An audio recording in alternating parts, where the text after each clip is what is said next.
menghafalkan Quran kepada seorang guru saya. Walaupun sampai saat ini saya belum bisa 100% untuk menghafalkan Quran, tapi setidaknya waktu itu saya mendapat pelajaran yang berharga bagaimana sih cara membaca Quran dengan baik dan benar. Seperti itu, dan juga ketemu dengan guru-guru yang memberikan ilmu-ilmu tentang keislaman. Tapi pada saat itu yang belum saya dapatkan adalah ilmu tentang hal ini. Ilmu tentang toriko, ilmu tentang hakikat, dan ilmu yang arahnya itu ke arah ma'rifat ini belum saya dapatkan. Tapi Tuhan memperjalankan itu semua untuk mencapai ke titik tersebut, dan titik tersebut mengenalkan bahwa di situ. Halo teman-teman, assalamualaikum warahmatullahi wabarakatuh. Di sini saya ingin bercerita tentang sebuah buku yang saya miliki.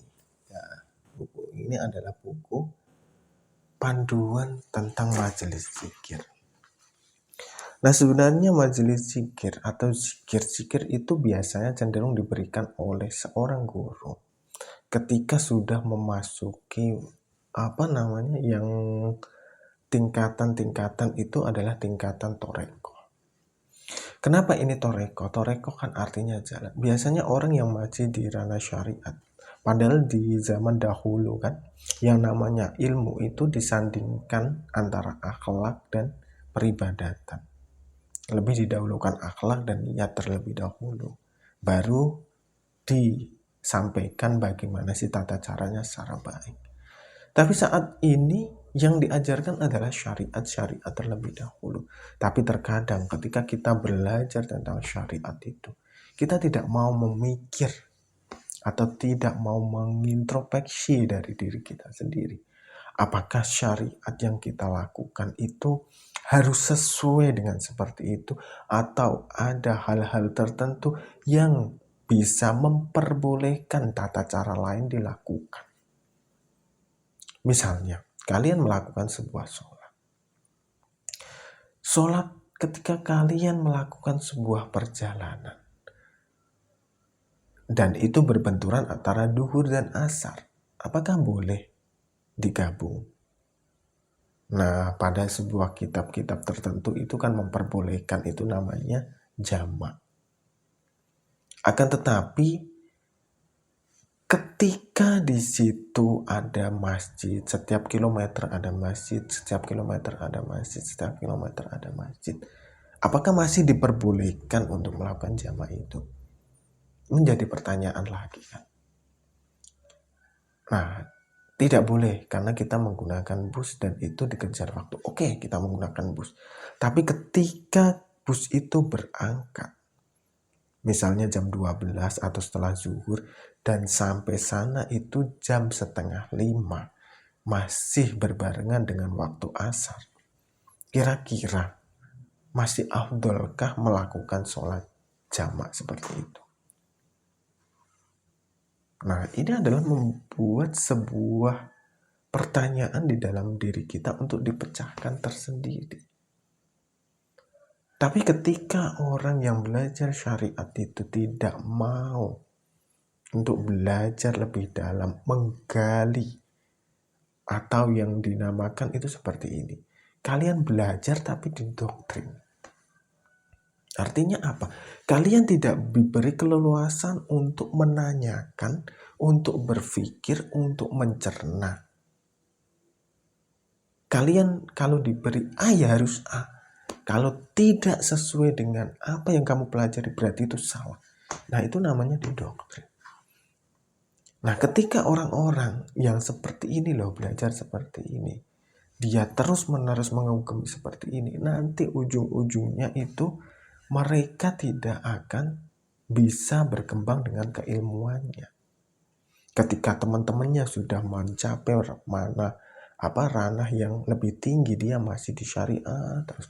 Masa dari dia SD sampai dia SMA sampai dia kuliah yang dipelajari tentang wudhu? Kan tidak mungkin. Kalau di SD mempelajari bagaimana sih tata cara wudhu, mengambil airnya gimana, niatnya gimana. Nah, ada lagi. Kalau kita melakukan sebuah niat, apakah harus di lisan? Apakah harus di hati? Harus di lisan, harus diucapkan. Nah, bagaimana jika orang itu bisu? Hal seperti ini loh, yang kadang itu perlu melakukan pemahaman. Saya melakukan sebuah perjalanan kehidupan melewati berbagai fase. Itu cukup ngeri-ngeri sedap lah kalau dibilang seperti itu. Karena ada fase ketika jatuh itu semua hal yang saya miliki itu hilang. Apapun itu, semua hal yang saya miliki hilang dan saya harus memulai proses itu dari dasar, dari bawah. Termasuk circle kehidupan, circle lingkungan yang saya miliki itu berubah total 180 derajat. Dan saya waktu itu mencari guru, dan akhirnya itu ketemu dengan sebuah majelis yang menjadi majelis zikir di situ. Di situ saya menemukan seorang guru yang mengajarkan apa itu sih makna kehidupan. Memberikan ilmu dengan praktek, dengan contoh.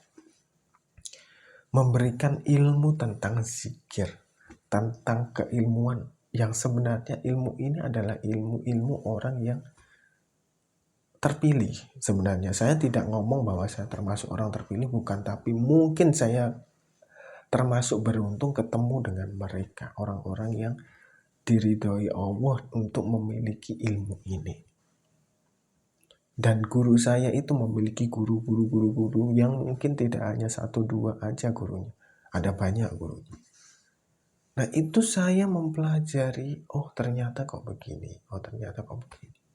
Di sini mempelajari tentang ilmu roh. Bahwa setiap diri manusia sejatinya itu ada 3 alam yang perlu dikendalikan.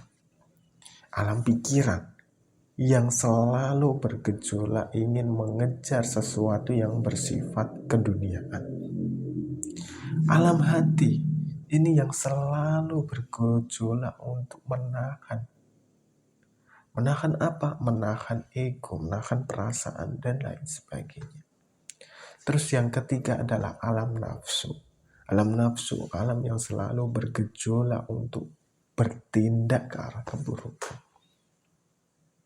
Nah, ini adalah ilmu-ilmu yang ketika saya waktu itu, sekolah dasarnya itu di sekolah Islam, yaitu Madrasah Ibtidaiyah, yang setelah ketika itu saya juga melakukan sekolah yang berada di TPQ, Taman Pendidikan Quran, dan juga waktu itu saya belajar bagaimana saya menghafalkan Quran kepada seorang guru saya. Walaupun sampai saat ini saya belum bisa 100% untuk menghafalkan Quran, tapi setidaknya waktu itu saya mendapat pelajaran yang berharga bagaimana sih cara membaca Quran dengan baik dan benar. Seperti itu, dan juga ketemu dengan guru-guru yang memberikan ilmu-ilmu tentang keislaman. Tapi pada saat itu yang belum saya dapatkan adalah ilmu tentang hal ini. Ilmu tentang toriko, ilmu tentang hakikat, dan ilmu yang arahnya itu ke arah makrifat ini belum saya dapatkan. Tapi Tuhan memperjalankan itu semua untuk mencapai ke titik tersebut. Dan titik tersebut mengenalkan bahwa di situ ada bismillah misalnya. Bismillah itu apa? Bismillah itu adalah sebuah identitas dari sebuah zikir yang memperkenalkan bahwa Allah itu Maha Pengasih dan Maha Penyayang. Bismillah itu terletak di sini, di hati, yang merupakan simbol dari kasih dan sayang. Dia memiliki roh yang juga menyebarkan rasa kasih dan sayang. Ketika kita menjalankan zikir bismillah, kita membaca bismillah, kita sholat membaca bismillah, kita membaca Quran bismillah, kita makan bismillah, tapi kita tidak mengetahui esensi dari bismillah itu, keajaiban dari bismillah itu, kekuatan dari bismillah itu. Apa fungsinya kita melakukan atau melantunkan bismillah? Bahwa bismillah menjadi zikir, bismillah menjadi wasilah. Bahkan para nabi terdahulu yang diberikan bismillah itu menjadikan bismillah sebagai kekuatan yang luar biasa. Di mana Musa membelah lautan dengan kata bismillah. Di mana Isa menghidupkan orang mati dengan kata bismillah. Di mana Nabi Sulaiman memiliki fadilah besar dari bismillah ini. Dan itu dikatakan bahwa bismillah adalah sepertujuh dari ilmu yang luar biasa yang akan diberikan kepada Nabi Muhammad. Apa itu? Bismillahirrahmanirrahim. Alhamdulillahirabbil alamin. Ar-Rahmanir-Rahim Maliki Yaumiddin. Iyyaka na'budu wa iyyaka nasta'in ihdinas siratal mustaqim, dan seterusnya. Itu adalah bismillah. Tapi ketika kita menjalankan sebagai orang yang Islam, orang yang diberi bismillah tersebut, kita sering merendahkan diri kita. Kita melakukan bismillah itu sebagai ritual ibadah semata, tapi tidak memiliki makna esensi. Bahwa apa yang kita lakukan di bismillah itu, kita juga harus menyebarkan kepada orang lain. Seolah-olah ketika kita membaca bismillah, kita itu adalah hamba Allah yang juga menjadi titisan dari Gusti Allah sebagai khalifah yang harus menyebarkan kasih dan sayang itu. Nah, ini loh esensi ini yang terkadang lepas dari diri kita. Kita terkadang itu lalai, kita terkadang itu terhina dari kehidupan kita, bahwa diri kita itu memiliki ego yang sangat tinggi, kesombongan yang sangat tinggi. Itu biasa. Makanya ketika orang mau diambil Allah untuk ke ranah yang lebih tinggi itu, biasanya dia akan dibersihkan terlebih dahulu di dalam dirinya. Bahkan Allah berkata bahwa wali-walinya itu tidak ada rasa takut di dalam hatinya. Takut tentang apa? Takut tentang dunia, takut tentang akhir, dia tidak ada. Yang dia miliki hanya menghambakan diri kepada Tuhan. Seperti itu. Dan ketika dia sudah menghambakan diri ini, biasanya dia akan merasa tenang. Nah, kecenderungan orang yang merasa tenang ini itu menjadi wali.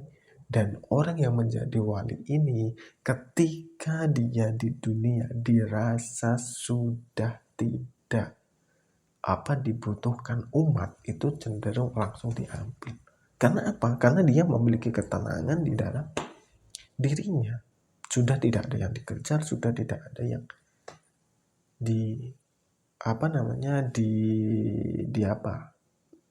cara orang main game itu visi misinya sudah selesai. Makanya ketika ada orang berbicara, loh orang kok baik seperti itu kok, lebih cepat kembali ya, lebih cepat mati. Nah, ingat teman-teman, kalian di dalam sholat itu yang kalian baca apa? Sayangnya kalian tidak mengerti tentang esensi yang kalian baca tersebut. Bismillahirrahmanirrahim misalnya. Allahu Akbar kabira walhamdulillah kasira wa subhanallahi wa ta'ala dan lain sebagainya. Itu adalah sebuah doa. Dan nanti ada di suatu bacaan sholat, inna sholati wa nusuki wa mahyaya wa mamati lillahi rabbil alamin. Sesungguhnya sholatku, ibadahku, hidup dan matiku hanya untuk Allah Subhanahu wa ta'ala.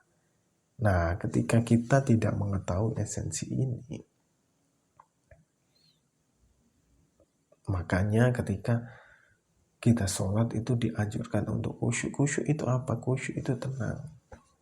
Khusyuk itu memahami, mengerti. Dan di beberapa agama lain, mereka bahkan jauh lebih khusyuk dari kita. Contohnya apa? Contohnya orang yang meditasi. Makanya orang-orang yang di luar agama jangan heran. Di luar agama kita kalau mereka misalnya merapal rapalan Jawa, bahkan dukun lah, katakan dukun. Kenapa mereka lebih sakti dari kita? Padahal katanya Islam itu agama terakhir dan agama yang paling baik. Kenapa mereka lebih sakti, bukan kita yang lebih sakti? Ya karena itu, karena kita masih dinaungi dengan ego, dinaungi dengan rasa yang cara bahasa Jawanya itu kurang tirakat. Dukun itu walaupun gitu tirakannya kencang loh teman-teman. Dia kalau merasa lemah itu melakukan puasa. Dia kalau merasa lemah itu membaca rapalan dan lain sebagainya. Beda dengan kita. Kita berbicara atau membaca bismillah aja tidak yakin. Mereka berbicara bismillah atau membaca bismillah itu memiliki keyakinan yang tinggi. Seperti itu. Oleh sebab itu, marilah kita mencoba lewat channel ini untuk belajar bersama-sama. Kalau kalian punya ilmu, ya silahkan di-sharing. Kalau saya punya ilmu, ya saya akan sharing.